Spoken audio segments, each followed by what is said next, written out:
Seringkali terjadi bahwa ketika janji Tuhan itu tidak tergenapi, kita mulai merasa kecewa dengan Tuhan. Nah, saya sendiri beberapa waktu yang lalu sempat mengalami pengalaman istimewa dengan janji Tuhan. Satu yang saya percaya begini ya saudara, bahwa firman Tuhan bilang begini, langit bumi bisa berlalu, tapi satu titik, satu kata dari janji Tuhan tidak akan pernah gagal. Lalu juga ada firman Tuhan yang lain yang mengatakan begini bahwa janji Tuhan atau firman Tuhan itu seperti hujan yang turun dari langit ke bumi dan tidak mungkin kembali naik lagi ke langit. Demikianlah yang saya percayain, bahwa ketika Tuhan berjanji pasti ya dan amin. Nah, masalahnya kadang-kadang di dalam penerapannya dalam aplikasi hidup sehari-hari, gimana ya saudara, tidak segampang yang kita bayangkan.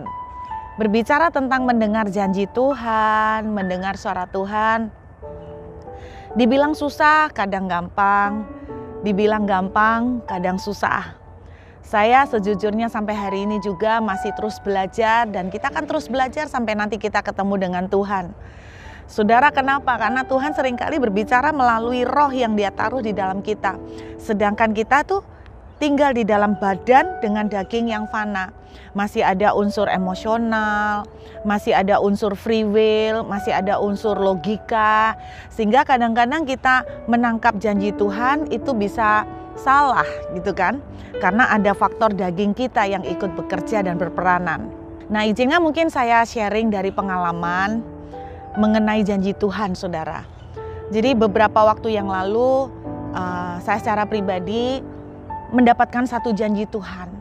Dan saya sangat yakin, karena buat saya prinsip saya itu gini, kalau sekali Tuhan tuh ngomong, itu seperti SK, surat keputusan yang pasti ya dan amin.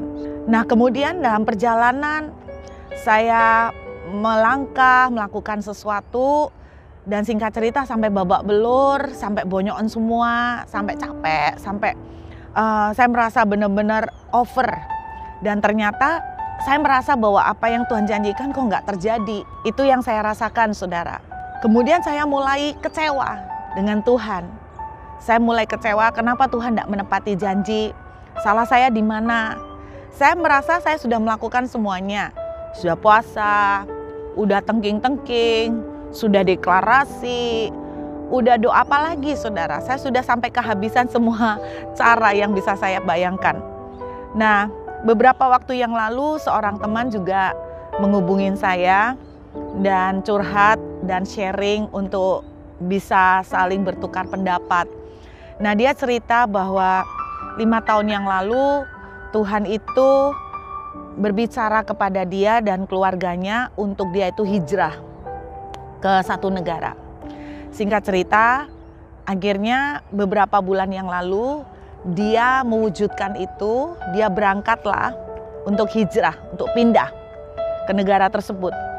Dan selama 4 bulan lebih dia tinggal di hotel, dan dia nggak bisa sewa rumah karena peraturan mengatakan kalau kayak turis gitu nggak bisa untuk sewa rumah. Jadi akhirnya dia selama beberapa bulan itu tinggal di hotel saudara, dan cukup menghabiskan banyak duit. Nah, beberapa waktu yang lalu dia menghubungin saya dan bilang, gimana ya C, saya harus bersikap seperti apa. Nah, ketika saya mau balik ke Indonesia, saya mau balik lagi, sepertinya saya tuh minta tanda-tanda dari Tuhan. Tuhan, aku ini balik nggak sih? Apa memang aku ini kamu tempatkan di sini? Dan kayaknya ada tanda-tanda gitu loh C yang meneguhkan. Misalnya tiba-tiba ada orang yang berkata, kamu jangan balik ke Indonesia, udah nanggung, selesaiin aja. Lalu tiba-tiba dia sharing sama seseorang, sopir taksi, tiba-tiba sopir taksi bisa nyeletuk.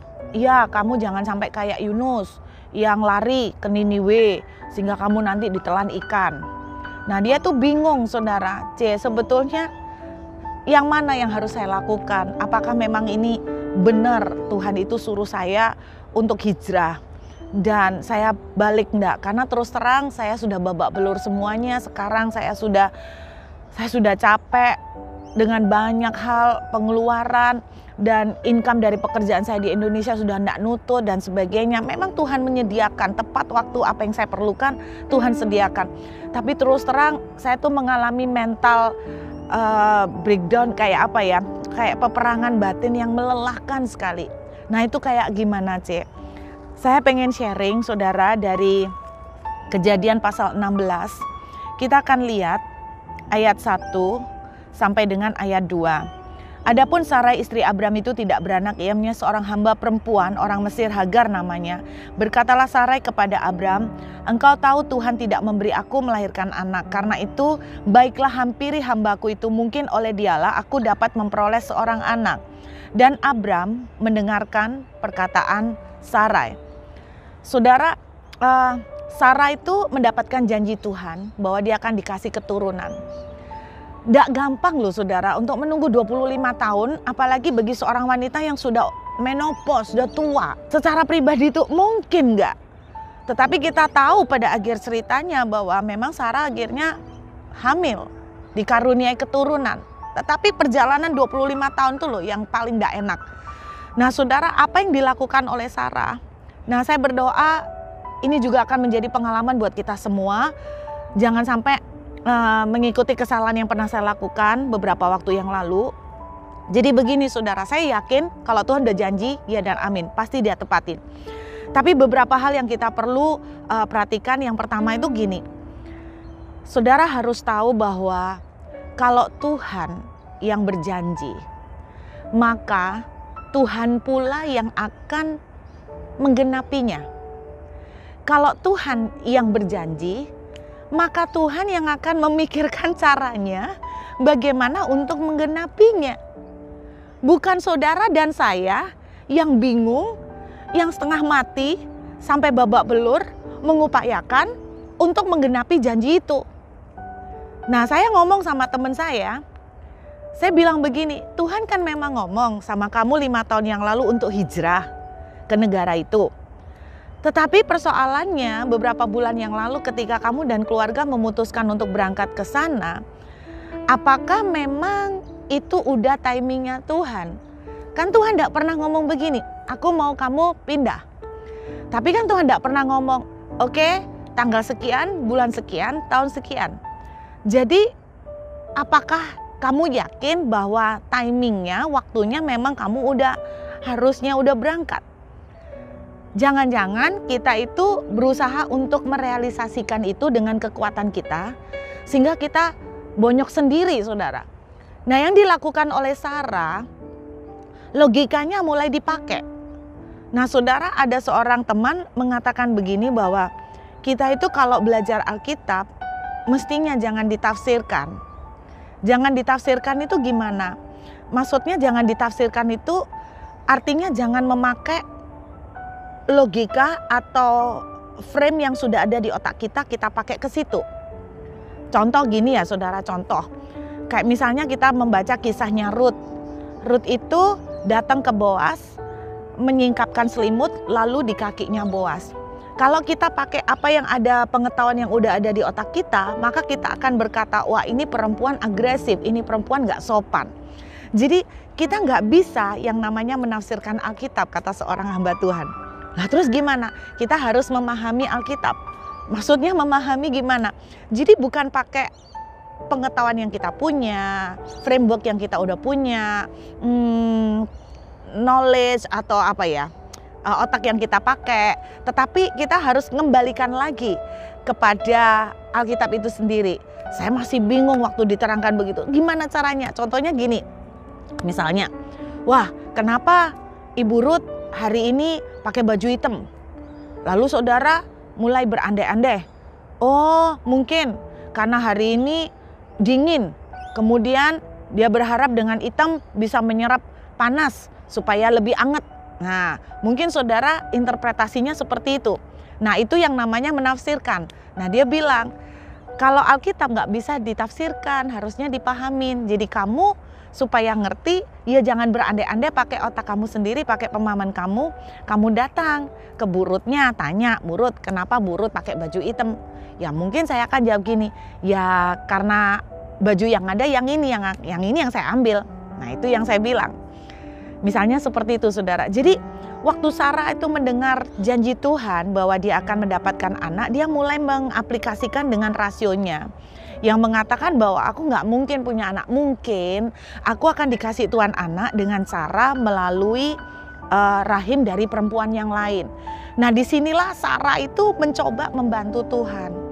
Nah, satu yang saya belajar, saudara, dari pengalaman lalu, kalau Tuhan yang udah berjanji, jangan ngoyo pakai kekuatan saudara untuk mewujudkannya.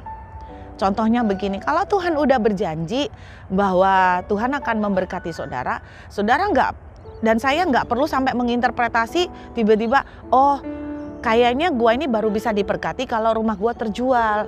Kayaknya gua bisa diberkati kalau tanah gua laku dengan harga sekian. Kita nggak boleh pakai kerangka yang ada di dalam pikiran kita untuk diterapkan di dalam menafsirkan janji Tuhan. Enggak. Jadi ya kita harus kembali lagi ke Tuhan. Tuhan suruh saya berangkat hijrah. Oke, kapan Tuhan? Kapan Tuhan berbicara dengan cara yang bisa saya mengerti? Tuntun saya dengan cara yang bisa saya mengerti. Apapun itu Bapak Ibu. Jadi kita tidak boleh berusaha untuk memakai dengan kekuatan sendiri sampai babak belur. Nah, kalau saudara dan saya sampai babak belur, itu berarti bahwa kita udah berusaha untuk mewujudkannya dengan cara kita. Nah, itu kesalahan yang saya buat dan kesalahan yang banyak yang dari saudara dan saya buat. Jadi kalau Tuhan sudah berjanji, biarkan Dia yang akan mengenapinya. Dia yang memikirkan bagaimana caranya, Tuhan yang akan sibuk mengatur dan mengelola semuanya, menata semuanya untuk mengarah kepada penggenapan janji. Itu salah satu contoh yang saya alamin. Nah, seperti Sarah, kita jangan mencoba membantu Tuhan, saudara. Kalau Tuhan berjanji Tuhan akan memberikan anak, ya udah, biarkan Tuhan yang akan mengenapinya. Nah, mungkin yang kedua yang saudara dan saya sering pertanyakan itu begini. Lah, Alkitab bilang iman tanpa perbuatan mati, Bu. Lalu di mana peranan saya untuk menunjukkan perbuatannya? Nah, saya bisa menjawabnya itu begini, saudara. Saya terinspirasi dengan sebuah cerita, yaitu 5 roti 2 ikan. Bagian saudara dan saya adalah 5 roti dan 2 ikan. Apa yang ada di tangan kita, apa yang bisa kita lakukan tanpa sampai berdarah-berdarah, itu yang kita lakukan. Memberi makan 5.000 orang, itu bagian Tuhan. Menggandakan menjadi 5.000 lebih, itu peranan Tuhan. Nah, seringkali saudara dan saya kebalik. Kita berusaha dengan ngoyo gimana caranya menggandakan untuk 5.000. Dan sehingga kita tuh mengambil bagian yang seharusnya menjadi bagian Tuhan. Nah, saudara, misalnya begini. Saya pernah sharing anak rohani saya yang berhasil di dalam Instagram. Bagian yang bisa dia lakukan adalah membuat Instagram. Bagian yang bisa dia lakukan adalah belajar tentang Instagram seperti apa. Belajar bagaimana membuat konten, bagaimana menambah follower. Itu 5 roti 2 ikan buat dia. Sedangkan bagian Tuhan yang akan bless. Dia udah lakukan terbaik. Nah, yang dilakukan oleh Sarah, nah kalau memang rahimnya tidak bisa, nah sebetulnya jangan kita mencoba membantu dengan cara memakai rahim orang lain. Sama ketika Tuhan berjanji memberkati saudara, jangan ngoyo untuk mencari pinjaman karena saudara berpikir, oh gue dapat pinjaman dari bank, ini berarti Tuhan berkenan. Sehingga ada seseorang yang pernah mengalami ini, dia memakai tanda bahwa kalau pinjaman saya ke bank dikabulkan berarti Tuhan berkenan. Akhirnya dia jalanlah, bertahun-tahun dia hidup dari gali lubang, tutup lubang, gak nutut semuanya. Lalu dia mulai kecewa sama Tuhan, kenapa Tuhan tidak mengenapi janji. Saudara, sederhana karena saudara dan saya mencoba membantu Tuhan. Nah, saya berdoa bahwa kita bisa belajar bahwa kalau Tuhan sudah berjanji, Tuhan pasti menggenapi. Tapi izinkan Tuhan melakukan peranannya. Bagian saudara dan saya adalah kita melakukan 5 roti 2 ikan. Bagaimana, Bu, kalau kita ini sudah salah langkah? Kita udah menafsirkan janji Tuhan, kita sampai babak belur, hancur semuanya, berantakan. Saya ingat kisah para rasul mengenai Rasul Paulus dalam perjalanan ke Pulau Malta. dalam perjalanan ke Italia lalu terdampar di Malta. Pada waktu perjalanan Tuhan tiba-tiba bicara, jangan teruskan karena akan ada badai. Paulus kasih tahu kru kapal, Paulus kasih tahu kepada nakoda, kepada perwira, tapi nggak ada yang mereka percaya. Dan perwira itu lebih percaya kepada omongan nakoda yang lebih ngerti tentang cuaca. Seringkali saudara dan saya seperti itu, kita lebih percaya dengan expert daripada belajar untuk mulai melibatkan Tuhan di dalam memimpin hidup kita. Nah, akhirnya singkat cerita, kapal itu terombang-ambing di tengah laut dengan badai sampai beberapa minggu.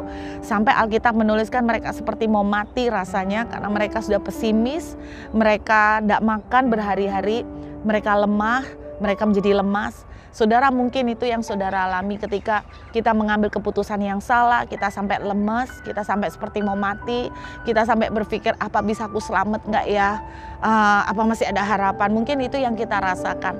Tetapi di akhir cerita itu kita tahu bahwa mereka terdampar di Pulau Malta, kapal mereka pecah tapi tidak ada satupun yang mati. Saya tetap terlalu percaya begini, mungkin kita salah ambil keputusan dan kita bisa jatuh.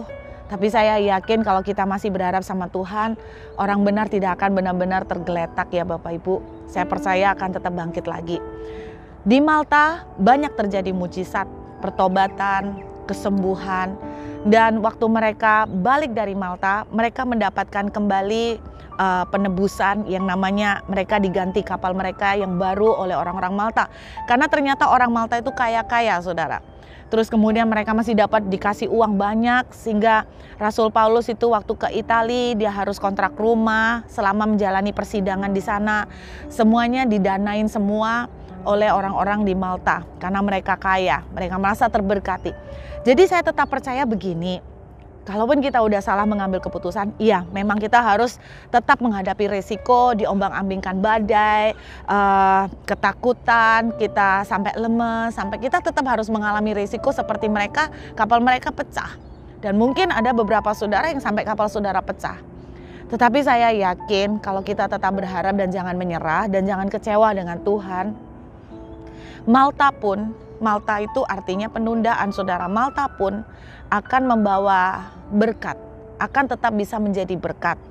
Yaitu bahwa orang-orang di Pulau Malta mereka kasih, mereka banyak yang hilang, kapal yang pecah diganti. Saya tetap percaya begini, Tuhan bisa redeem, menebus kembali apa yang sudah hilang dalam hidup kita.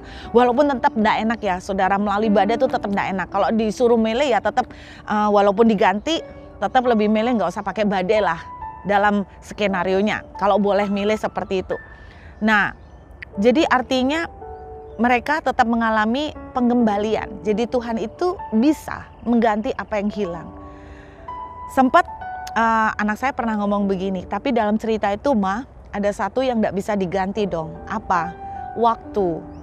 Karena mereka gara-gara terdampar ke Malta kan mereka jadi mundur, waktunya jadi lebih lama kan. Saya sempat mikir, iya ya, waktu nggak bisa diganti. Saudara, berapa banyak kita kadang-kadang merasa gara-gara keputusan yang salah kita ambil, kita merasa kita udah buang waktu, kita udah menyia-nyiakan waktu, dan itu nggak bisa kita tebus kembali. Tapi pada waktu saya merenungkan ini, Tuhan mengingatkan saya tentang cerita di dalam Yohanes, bahwa ketika murid-murid Yesus diterpa badai, kapal mereka terombang-ambing di tengah laut, sampai 7 jaman, sekitar 7 jam mereka baru sampai di tengah-tengah danau, belum sampai ke seberang. Padahal sebetulnya kalau mereka dengan cuaca normal untuk menyeberang mereka cuma butuh 4 jam. Tapi gara-gara di tengah badai mereka terombang-ambing, terkatung-katung, mereka ngoyo, berusaha untuk membuat air jangan sampai masuk ke kapal, mungkin menjaga balancing kapal. Itu yang mungkin saudara dan saya lakukan ketika badai terjadi. Dan kemudian sampai akhirnya sampai di tengah danau tuh sudah 7 jam. Bayangkan harusnya sampai 4 jam dengan cuaca normal, kalau ada badai paling 5-6 jam lah. Tapi mereka 7 jam baru tengah-tengah. Kita merasa seperti wasting time, buang waktu.